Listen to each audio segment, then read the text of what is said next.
Leo's insights are presented to challenge, inform, and encourage you in your quest to break free from school-based approaches to education. Building upon a foundation of unschooling, we sincerely hope these insights help you to consider how education can be truly unlimited. Last time, we ended by questioning the ultimate goal of modern schools. As long as there have been schools, there has been an overarching motivation towards some sort of universal compliance. Perhaps some of these motivations have been of a good nature, but then again, whenever something becomes mandated by government, the objective should be suspect. The best way to evaluate the potential motivation of a school is to ask a simple question. What part does God have in the overall program?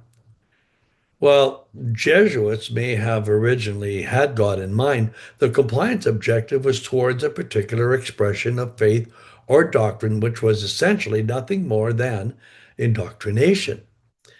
Since then, all schools have had precious little to do with God, especially since the social revolution of the 1960s.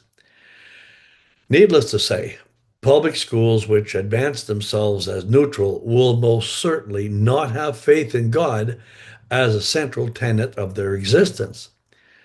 Separate, mostly Catholic schools are also not likely to be advancing faith in God, at least not from an academic perspective, since they use the very same curriculum as public schools. Private schools aren't much different. Most use a secular public school curriculum or a facsimile thereof and operate with a fear of funding shortfall.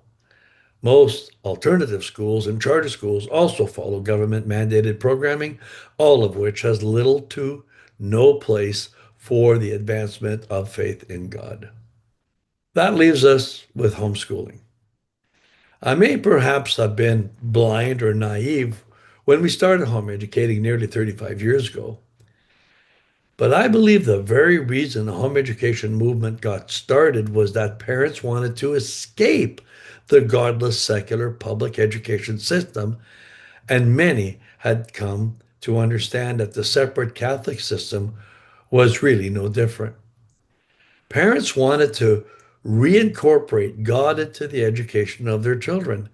To address this goal, private schools came into existence, and they also provided the childcare aspect of schools that parents had come to expect.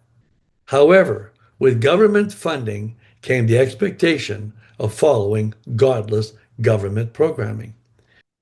When my wife and I got seriously involved with the home education industry as facilitators and later as home education providers under a private school, I initially found a sort of camaraderie among providers and staff.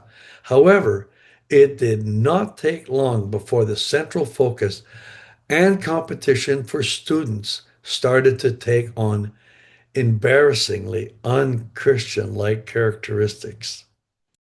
We trust you were blessed by today's presentation. For more helpful information to guide you in your home education journey, please visit educationunlimited.ca and leogaumont.com. Be sure to like us and share us on Facebook.